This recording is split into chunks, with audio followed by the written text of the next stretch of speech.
कहानी की शुरुआत होती है स्कॉटलैंड के कोस्ट के पास एक बिल्कुल अलग और सुनसान आइलैंड पर, जहां माइकल अकेला रहता है। वहां पर आसपास कोई भी नहीं रहता, सिर्फ हवा की आवाज और समुद्र की तेज लहरें सुनाई देती हैं। उसके साथ उसका एक वफादार कुत्ता भी है जो हमेशा उसके पास बैठा रहता है। हर हफ्ते जेसी और उसके अंकल एक छोटी सी बोट से उसके लिए राशन और जरूरत का सामान लेकर आते हैं, लेकिन माइकल हमेशा उन दोनों से बचने की कोशिश करता है। उनकी तरफ देखना तक नहीं, दरवाजा खोलने से भी बचता है, मानो लोगों से दूर रहना उसकी आदत बन गई हो। एक दिन जेसी जब क्रेट घर के बाहर रख के जा रही थी, तब उसने क्रेट के ऊपर छोटा सा गिफ्ट भी रख दिया। वो गिफ्ट छोटा भले ही था, लेकिन दिल से दिया गया था। बोट धीरे धीरे दूर चली गई। तब माइकल घर से बाहर निकला। उसने बिना कुछ बोले क्रेट उठाया और गिफ्ट को जमीन पर छोड़ दिया। उसे गिफ्ट से कोई मतलब नहीं था। पूरा दिन वो घर के अंदर बैठा शराब पीता रहा। टेबल पर चेस बोर्ड लगा हुआ था और वो खुद के साथ ही चेस खेल रहा था। अगले हफ्ते जेसी ने हिम्मत दिखाई। इस बार उसने सिर्फ क्रेट नहीं रखी,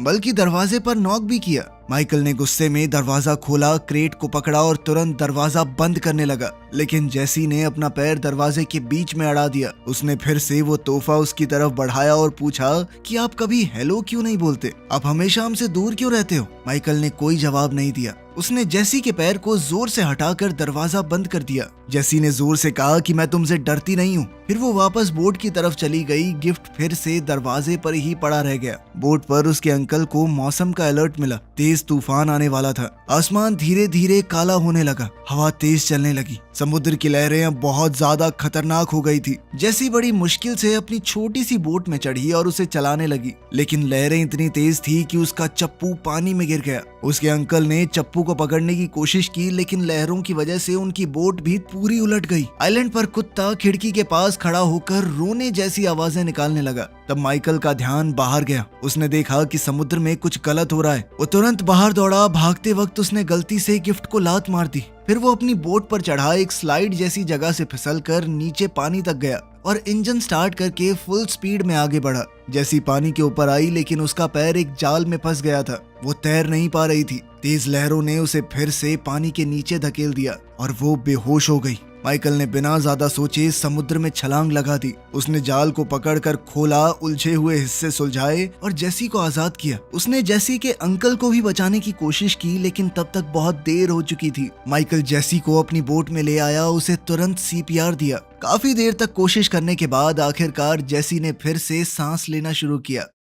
शाम को जेसी माइकल के बेड पर होश में आई। उसने आंखें खोलते ही अपने अंकल के बारे में पूछा। माइकल ने धीरे से सच बताया। ये सुनते ही जेसी रो पड़ी। पूरा दिन वो बेड पर ही लेटी रही। माइकल चुपचाप काउच पर सो गया। सुबह माइकल ने उसका एंकल चेक किया। वो सूजा हुआ था और जाल की वजह से कट भी पड़ गया था। जेसी ने पूछा कि तुमने पुलिस को कॉल क्यों नहीं किया? क्या किसी को पता भी है मैं यहाँ पर हूँ? माइकल ने बस इतना कहा कि आराम करो। जब माइकल पानी लेने गया, जेसी अचानक गुस्से में बोली कि मुझे इस आइलैंड से वापस अपने घर जाना है। उसने बताया कि मेरा परिवार मुझे ढूंढ रहा होगा, लेकिन माइकल जानता था कि लड़की की माँ मर चुकी है और उसका बाप तो उससे कभी मिला ही नहीं, तो कोई परिवार नहीं है तुम्हारा। माइकल बाहर गया तो जेसी ने बेड छोड़ा और उसके डेस्क में कुछ ढूंढने लगी। उसे वहाँ पर एक चाकू मिला। माइकल के कदमों की आवाज सुनकर वो जल्दी से बेड पर वापस आई और चाकू को पिल्लो के नीचे छुपा दिया। रात को जेसी को एक बुरा सपना आया। वो डरावनी आवाजें निकालने लगी। माइकल ने उसे चेक करने की कोशिश की और जैसे ही उसने जेसी को छुआ, वो झट से उठ गई और चाकू उसकी तरफ कर दिया।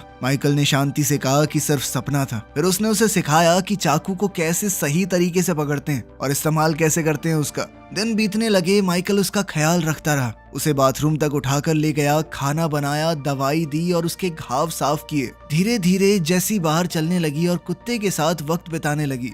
माइकल को ये देखकर अच्छा लगा। एक दोपहर जेसी ने पूछा कि वो उसके अंकल को कैसे जानता था। माइकल ने बताया कि हम दोनों फौज में एक साथ काम करते थे। जेसी को एहसास हुआ कि वो तो अपने सामने खड़े आदमी का नाम तक नहीं जानती और माइकल ने भी अपना नाम बताने से मना कर दिया। फिर जेसी ने कुत्ते का नाम पूछा, लेकिन माइकल ने कहा कि उसका भी कोई नाम नहीं है, तो जेसी ने कुत्ते का नाम जैक रख दिया। जेसी ने चेस बोर्ड देखा और कहा कि तुम आसानी से हार जाओगे। हाथी गलत जगह पे है। खैर माइकल ने ज्यादा ध्यान न देते हुए लड़की के पैर को फिर से देखा। पैर में इन्फेक्शन हो गया था, लेकिन उसने लड़की को हॉस्पिटल ले जाने से मना किया और कहा कि जरूरत की चीजें मैं खुद लेकर आऊंगा। अब माइकल बोट से मेनलैंड गया। तब जेसी ने उसके डेस्क पर एक ड्राइंग देखी। उसने जेसी और जैक की तस्वीर बनाई थी। जब उसने ड्रॉअर खोला तो पता चला कि माइकल ने उसका दिया हुआ तोहफा खोला था। अंदर एक स्नो ग्लोब था जिसमें लाइट हाउस बना हुआ था, बिल्कुल आइलैंड वाले लाइट हाउस जैसा। उधर लंदन में एक गवर्नमेंट मीटिंग के दौरान मैनाफोर्ट नाम के एक आदमी को डांटा गया।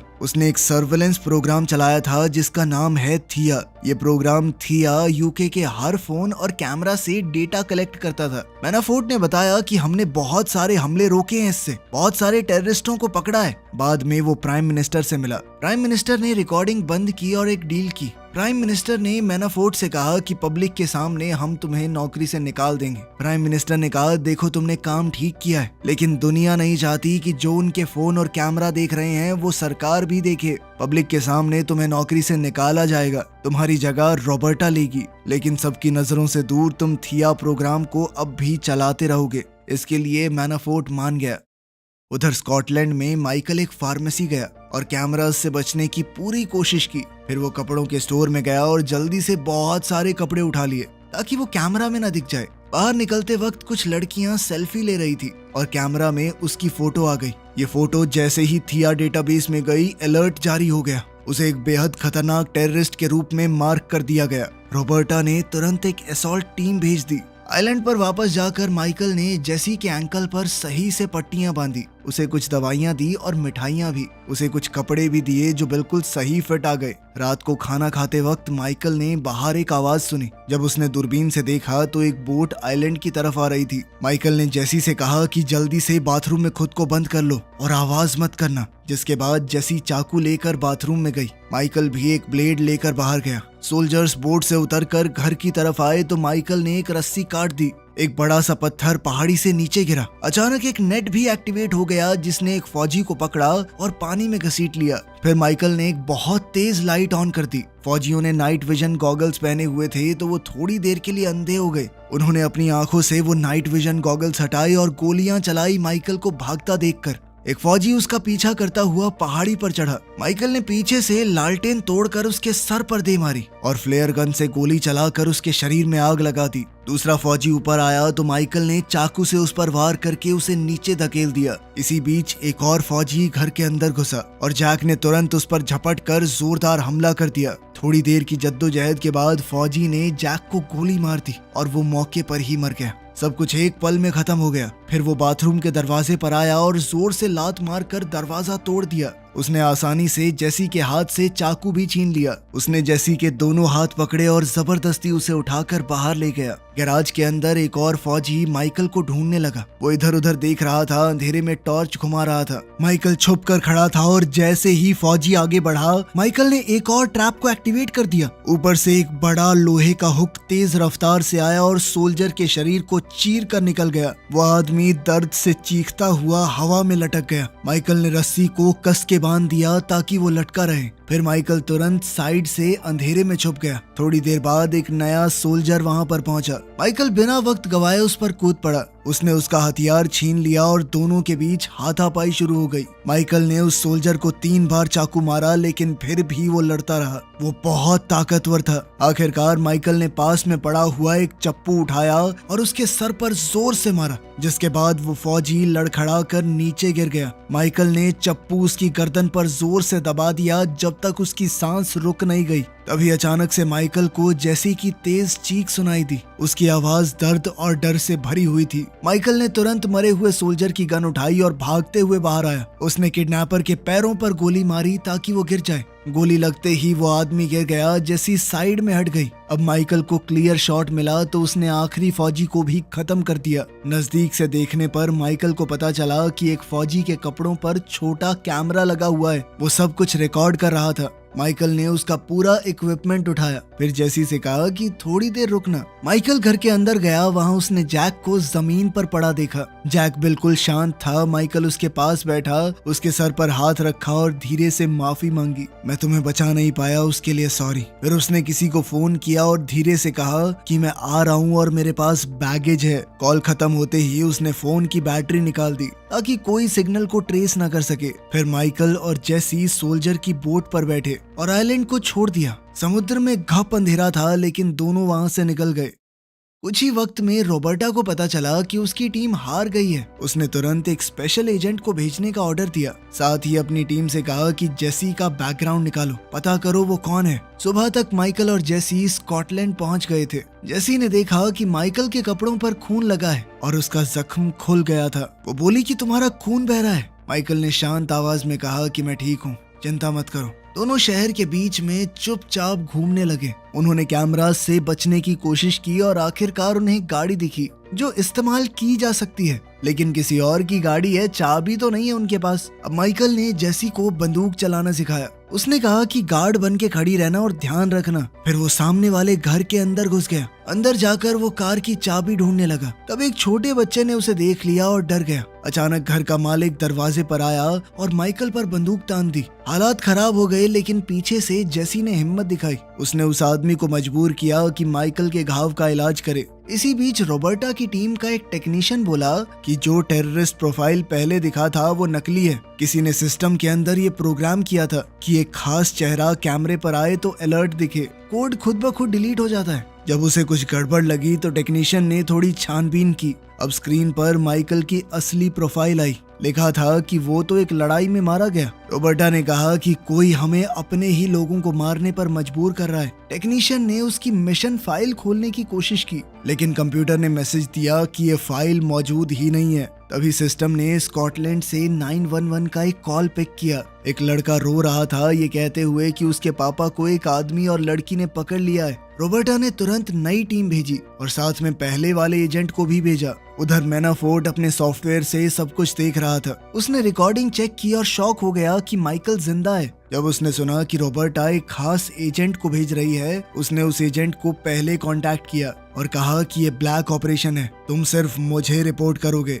एजेंट वर्कमैन पहले से उसका वफादार है तो वो तुरंत मान गया। मैनाफोर्ट ने ऑर्डर दिया कि माइकल और जेसी दोनों को मार दो। घर के मालिक ने माइकल के घाव को बंद किया। वो वहां से निकलना चाहता था, लेकिन पुलिस ने बिल्डिंग को घेर लिया। ओनर के बेटे ने मान लिया कि मैंने ही पुलिस को फोन किया था। पुलिस को ऑर्डर था कि वो हमला ना करे, लेकिन जैसे ही ओनर दरवाजा खोलने भागा, वॉकमैन ने सीधा उसके सर में गोली दाग दी। माइकल ने सही वक्त पर लड़के को रोक लिया, वरना वो भी मारा जाता। वर्कमैन ने पुलिस की गाड़ियों पर लगातार गोलियां चलाकर उन्हें तोड़ दिया। वहीं माइकल और जेसी पीछे के दरवाजे से भागने लगे, लेकिन तभी दो पुलिस वाले सामने आ गए। माइकल अकेला दोनों से भिड़ गया और कुछ ही सेकंडों में दोनों को बेहोश कर दिया। तीसरा पुलिस वाला बाहर आया तो माइकल ने सीधा एक मुक्का मार के उसे भी गिरा दिया। उसने पुलिस वाले के हथियार भी उठा लिए। बाकी पुलिस वाले जब रोकने के लिए आए तो माइकल ने पेपर स्प्रे और टेजर से सबको गिरा दिया। आखिरी पुलिस वाले ने तो लड़ने की कोशिश भी नहीं की। माइकल ने उससे सीधा चाबी ले ली। अब दोनों पुलिस की गाड़ी में बैठकर भागने लगे। बाहर निकलते वक्त माइकल से कुछ गाड़ियां टकरा गई, लेकिन वो फिर भी बचकर निकल गया। रॉबर्टा कैमरास पर सब कुछ देख रही है। उसने वर्कमैन को कॉल करने की कोशिश की, लेकिन उसने अपने कम्युनिकेशन डिवाइस बंद कर दिए थे। वर्कमैन पुलिस कार का पीछा करने लगा। उसने अपनी गाड़ी से उनकी कार को टक्कर मारी। माइकल ने स्पीड बढ़ा दी तो वर्कमैन ने गोली चलाई। खिड़की तो टूट गई, लेकिन कोई घायल नहीं हुआ। फिर उसने 2-3 और टक्कर मारी। जंगल के रास्ते दोनों गाड़ियां चलती रही। माइकल ने अचानक से तेज मोड़ लिया ताकि दुश्मन कंफ्यूज हो जाए, लेकिन वर्कमैन भी तेज था। उसने तुरंत फॉलो किया और फिर से टक्कर मारी। वर्कमैन ने फिर गोली चलाई। माइकल ने गाड़ी को जिगजैग चलाकर बुलेट्स को मात दे दी। फिर वो धीरे धीरे चलने लगा। जैसे ही वर्कमैन आगे निकला, माइकल ने उसकी गाड़ी को जोर से साइड से मारा, जिससे गाड़ी पलट कर गिर पड़ी। माइकल ने ये पक्का किया कि उसकी गाड़ी रोड से बाहर हो जाए। फिर वो और जेसी वहां से निकल गए। कुछ मीलों बाद उन्हें एक कंस्ट्रक्शन साइट मिला। माइकल ने कहा कि अब गाड़ी बदलनी पड़ेगी।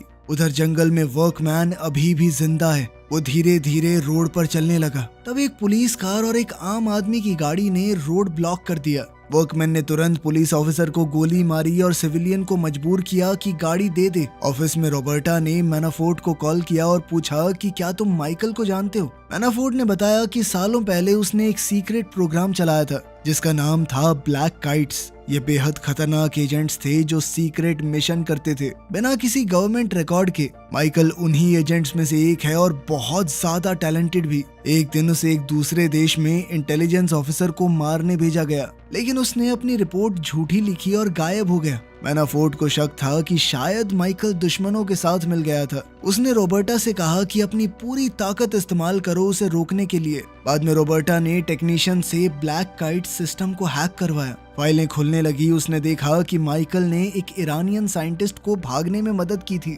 साइंटिस्ट ने उन्हें न्यूक्लियर प्रोग्राम की सारी जानकारी दे दी। ऑर्डर ये था कि उसे मार दो, लेकिन माइकल ने अपनी बात से फिरना सही नहीं समझा। जब रॉबर्टा फाइल्स पढ़ रही थी तो मैनाफोर्ट सिक्योरिटी कैमराज से उस पर भी नजर रखे हुए था। सब कुछ और ज्यादा खतरनाक हो गया था। कुछ समय बाद जेसी ने शांत आवाज में माइकल से पूछा कि क्या उसका कोई परिवार है। माइकल ने सीधा जवाब दिया कि नहीं, कोई परिवार नहीं है मेरा। उसने बताया कि मुझे बीवी और बच्चे नहीं चाहिए थे, क्योंकि अगर फैमिली होती तो चीजें और ज्यादा मुश्किलों भरी हो जाती। उसने समझाया कि उसकी जिंदगी पहले ही खतरनाक और उलझी हुई थी, और अगर बीवी और बच्चे होते तो जान का खतरा और बढ़ जाता। जेसी ने थोड़ा दुखी होकर बताया कि मुझे मुश्किलों भरी जिंदगी भी मंजूर होती अगर उसकी माँ और उसका मामा वापस मिल जाते। ये कहते हुए उसकी आंखों में आंसू थे। फिर उसने बैग से एक फोल्ड किया हुआ पेपर निकाला। वो जैक की ड्राइंग थी जो उसने खुद बनाई थी। उसने धीरे से कहा कि जैक तुम्हारा असली परिवार था। थोड़ी देर सफर करने के बाद दोनों अगले शहर पहुंच गए। वहां पहुंचकर दोनों ने अपने सिर झुका लिए और सीधा चलने लगे ताकि सिक्योरिटी कैमरास उनके चेहरे को रिकॉर्ड न कर सकें। वो हर तरफ देखकर चल रहे थे, लेकिन तभी एक कार वहां से गुजरी जिसके अंदर डैश कैम लगा हुआ था और उस कैमरे में उनका चेहरा कैप्चर हो गया। कुछ ही देर में मैनाफोर्ट को उनकी एग्जैक्ट लोकेशन का पता चल गया। मैनाफोर्ट ने वीडियो फुटेज को एडिट किया। उसने वीडियो में से माइकल और जेसी को गायब करवा दिया ताकि कोई भी उन्हें ना देख पाए। फिर उसने उनकी लोकेशन के कोऑर्डिनेट तुरंत वर्कमैन को भेज दिए। माइकल और जेसी एक लोकल चर्च के अंदर गए, जहां माइकल अपने पुराने दोस्त आर्थर से मिला। आर्थर ने बिना सवाल किए उन्हें अपनी कार में बैठाया और जंगल के बीच अपने घर ले गया। घर शहर से दूर पेड़ों के बीच शांत जगह पर था। किचन में जेसी ने कुछ अजीब सी दवाइयां देखी। बॉटल्स और स्ट्रिप्स देखकर उसे लगा कि ये सीरियस बीमारी की दवा है। इधर आर्थर ने माइकल को बताया कि जब वो गवर्नमेंट की जॉब छोड़ रहा था तब उसने थिया सिस्टम बनाने में मदद की थी। उसके पास अभी भी सॉफ्टवेयर की एक कॉपी पड़ी है। जब माइकल गायब हुआ था तो आर्थर ने सिस्टम से उसकी फोटो हटाकर किसी रैंडम आदमी की फोटो लगा दी थी ताकि वो अपने दोस्त को बचा सके, लेकिन बाद में मैनाफोर्ट ने उसे टेररिस्ट ही बना दिया। माइकल ने आर्थर से कहा कि वो जेसी का ख्याल रखे जब तक वो बाहर जाकर लड़ाई खत्म करेगा। आर्थर ने दुखी होकर मना कर दिया। तब जेसी ने बीच में बोल दिया कि आर्थर को कैंसर है। उसे ये इसलिए पता चला क्योंकि आर्थर भी वही दवाई ले रहा है जो उसकी माँ ने मरने से पहले ली थी। जेसी को लगा कि माइकल उसे छोड़ना चाहता है। उसने कहा कि मैं किसी पर बोझ नहीं बनना चाहती, मैं चुपचाप चली जाऊंगी यहाँ से। वहीं आर्थर बताने लगा कि मेरे पास सिर्फ कुछ ही महीने बचे हैं। ये सुनकर माइकल ने एक पुराने ट्रैफिकर का एड्रेस पूछा जिसे वो लोग पहले जानते थे। आर्थर ने मना किया और कहा कि वो आदमी बहुत खतरनाक है, लेकिन माइकल ने कहा कि मेरे पास दूसरा कोई ऑप्शन भी नहीं है। जब वो निकलने वाले थे तो किसी ने दरवाजा खटखटाया। बाहर वर्कमैन खड़ा था। उसने बिना देर किए गोलियां चलानी शुरू कर दी। माइकल तुरंत फर्नीचर के पीछे छुप गया।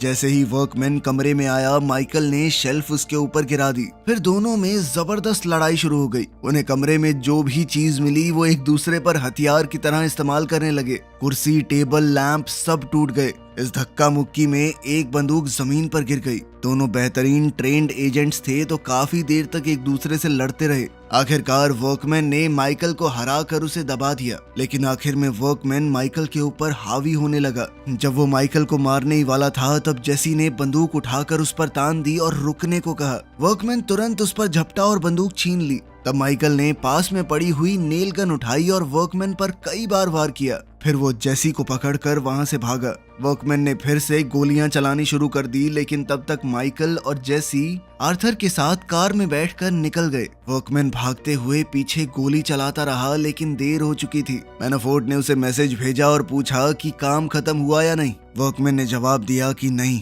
तब मैनाफोर्ट ने अपने असिस्टेंट से कहा कि टीम को तैयार करो। शहर पहुंचकर आर्थर ने माइकल को एक फोन दिया और खुद अलग हो गया। अब माइकल और जेसी अकेले ड्राइव कर रहे थे। जेसी ने कहा कि मुझे अपने साथ अगले आइलैंड पर साथ ले चलो। माइकल ने मना कर दिया और कहा कि मैं चाहता हूं तुम एक बेहतर जिंदगी जियो। उधर रॉबर्टा को टेक्नीशियन ने बताया कि कोई थिया सिस्टम को चुपके से इस्तेमाल कर रहा है। तब उन्होंने ट्रैप तैयार किया। उधर लंदन में माइकल ने जानबूझकर कैमरास को अपना चेहरा रिकॉर्ड करने दिया। वो एक नाइट क्लब में गए तो बाउंसर ने उसे रोका। इस पर माइकल ने उसे तब तक पीटा जब तक उन्हें एंट्री नहीं मिल गई। मैनाफोर्ट ने कैमरा पर उनका चेहरा देखा और लोकेशन ट्रैक करने की कोशिश की, लेकिन वो तुरंत ब्लॉक हो गया। अब रॉबर्टा को समझ आ गया कि मैनाफोर्ट उसके पीछे गेम खेल रहा है। क्लब के अंदर माइकल और जेसी ट्रैफिकर कमल से मिले।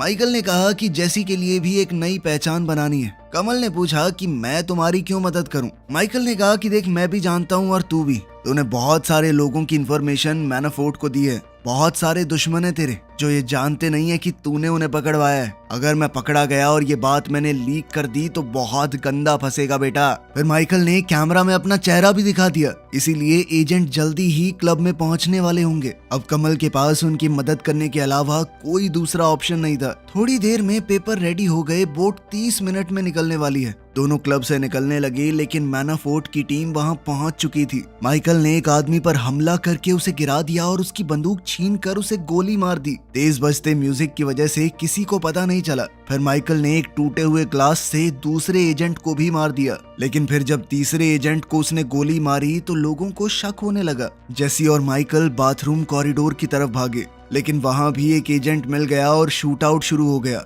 माइकल ने दुश्मन का ध्यान हटाकर जेसी को वापस क्लब में खींच लिया। वहां एजेंट्स ने उसे घेर कर पीटना शुरू कर दिया। जेसी मदद करने आई, लेकिन एक आदमी ने उसे गिरा दिया। माइकल ने तुरंत उस आदमी को गोली मारी और अब क्राउड पैनिक में भागने लगा। हंगामे में एक एजेंट ने मौका पाकर जेसी को किडनैप कर लिया। उधर माइकल ने आर्थर को फोन किया। आर्थर सिक्योरिटी कैमरास से किडनैपर को फॉलो कर रहा था और वो लगातार बता रहा था कि किस तरफ जाना है। जैसे ही जेसी को एक वैन के पीछे फेंका गया, उसी वक्त रॉबर्टा की टीम भी पहुंच गई और रोड को ब्लॉक कर दिया। माइकल को लगा कि वो भी दुश्मन है। उसने कुछ फौजियों को पीट कर रास्ता खोला और भागता रहा। वैन मिलते ही मैनाफोर्ट के एजेंट्स ने उसे घेर लिया। माइकल ने एक एक करके सबको गिरा दिया और जेसी तक पहुंच गया। तभी वर्कमैन वहां आया, लेकिन तब तक दोनों ने एक बाइक चुरा ली और भाग गए। समुद्र के किनारे बने प्लेटफॉर्म पर जेसी रो रही थी। वो माइकल के बिना नहीं जाना चाहती। तभी अचानक गोली की आवाज आई। माइकल ने जेसी को बोट पर धक्का दिया